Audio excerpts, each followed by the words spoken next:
Hey, it's James from Siphon here again. In this video we're going to cover some of the more advanced settings and field mapping in Siphon.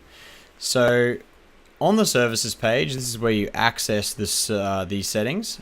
Just basically scroll right down the bottom and you've got these couple of tabs here. So in transactions, we've got these items here. So first one, group fees into a single line item each day. That does exactly as it says. So if you were processing several transactions per day, let's say there's 4 lots of 100 transactions, there would also be 4 fees associated with that, let's say $2 each. If you tick this, instead of getting 8 transactions every day, you'll get the 4 transactions plus a 5th fee item, which is simply all of those fees rolled up into one. So it's a bit easier to reconcile. This is a pretty good idea if you're reconciling all your fees to the same account code. This one, process pending adjustments. You'll probably know if this one applies to you if you're processing pending adjustments. Normally we'll ignore those, otherwise this will bring them in. It's very rare that this feature is actually needed. Always default to the original transaction currency.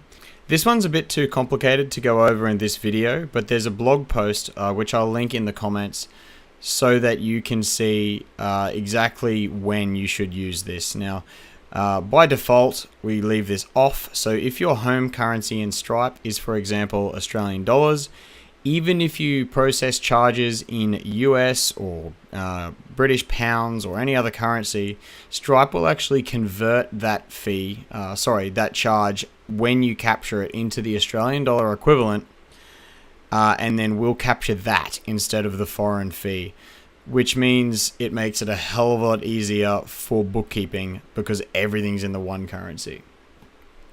And finally, if you are using Stripe Connect, if you don't know what that is, then you're probably not using it and you can ignore it.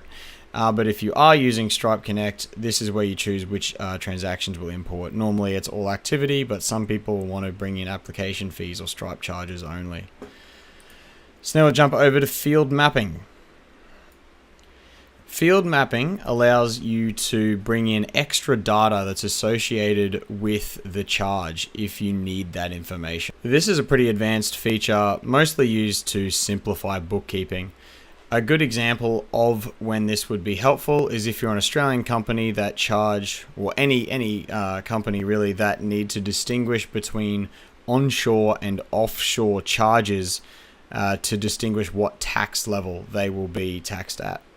So the easiest way to do that might be to bring in the card country in Stripe. So for example, in Australia, I know that for any Australian cards, I need to charge 10% GST, but for anyone else, I don't.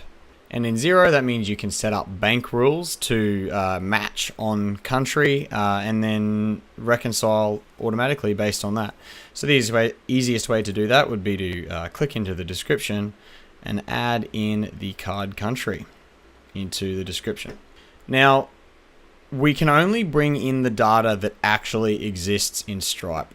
And the way you can find that out is go back over to Stripe, go to payments, and find an actual transaction that's happened on your account and open it up here. So this is a dummy charge here that I'm going to show you, and I've filled it out with some information.